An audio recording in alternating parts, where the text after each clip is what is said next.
I will just take you to the planning. So this is the material requirement planning worksheet.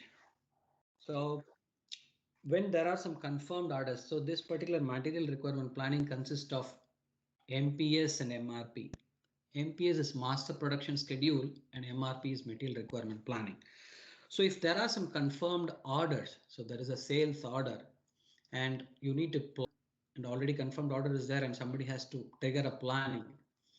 And here how it works is, if you see, so this particular sheet, I've already run this report. It takes some little time. So it's a calculate regenerative plan is the one we need to run. Here it shows about MPS, master production schedule, which considers what's my confirmed sales order received for a particular period and what's my material requirement planning. The confirmed order, so you need to plan those raw materials under that confirmed order. So you need to click this material requirement planning and then for which period you want to start and end the planning from now to the end of this year, or you want to plan for a week, for a month, you can decide. And if you have a specific forecast, I think forecast may not be applicable here to your company because 60 to 80% are all custom orders. So your forecasting will be only for 20% per forecast. So you can run the material requirement planning only those 20% forecast by selecting this forecast for those raw materials you want to purchase. And once you say OK, system will run for a few minutes and suggest your either you want to create a production order or you have also can see there are few purchase item at the end of the planning sheet. And if them to be purchased, if the master is set, you will have the vendors automatically suggested during the planning. And if you want to change the vendor, yes, you can do about it. And if there are some production orders, if you see on the master production schedule, you have a check mark, which is already suggested during the planning lines. If you want to see what's my tracking of that, where this particular MPS is coming up, order tracking here and see there are some 2 sales orders for this. If you want to have a document view of it, yes, you can have a look at it. So this particular order tracking will go from the sales order to the production until the shipment. So it completely tracks end-to-end tracks your orders.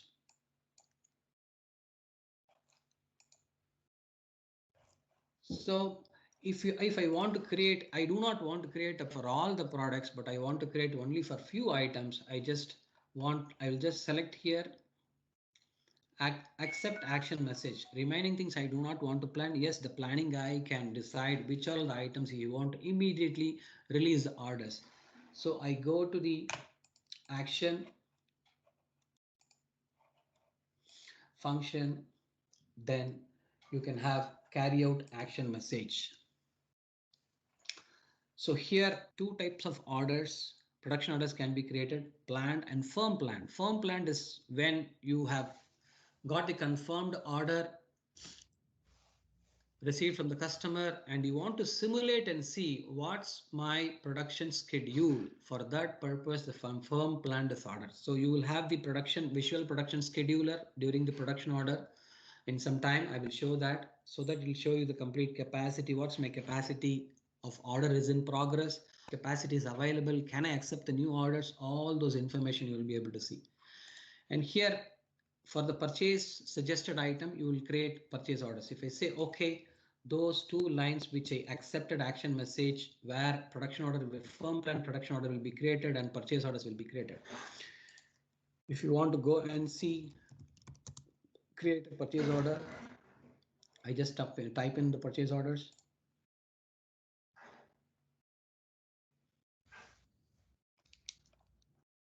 And this is the purchase order created for that particular product which is selected from the planning lines.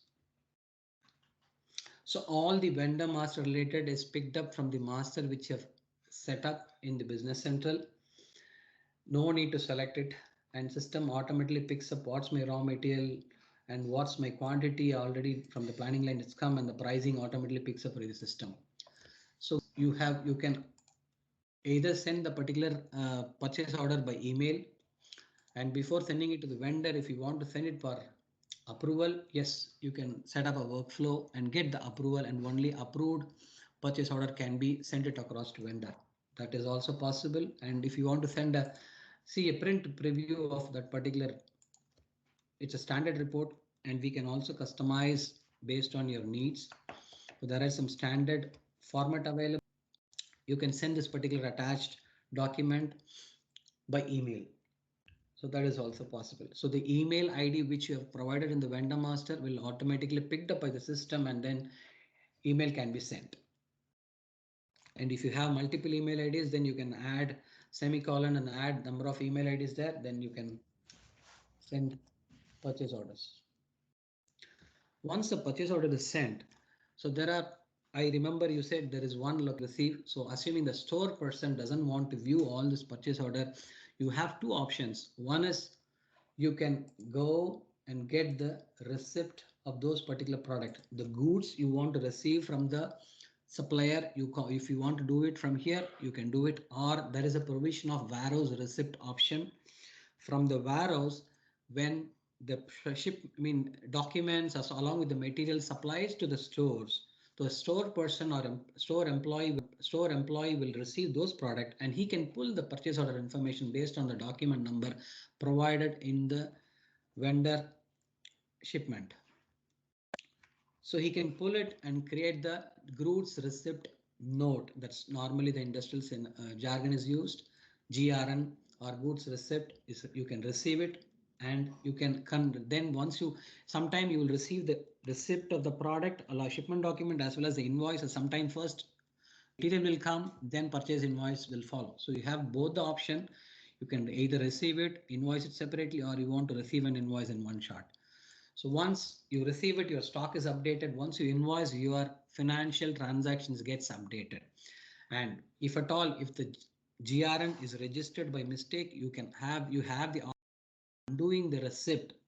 If the supplier, if the warehouse employee did a mistake and you want to undo it, yes, you can. But you can have the tracking who has undone this particular receipt is also in place in the Business Central.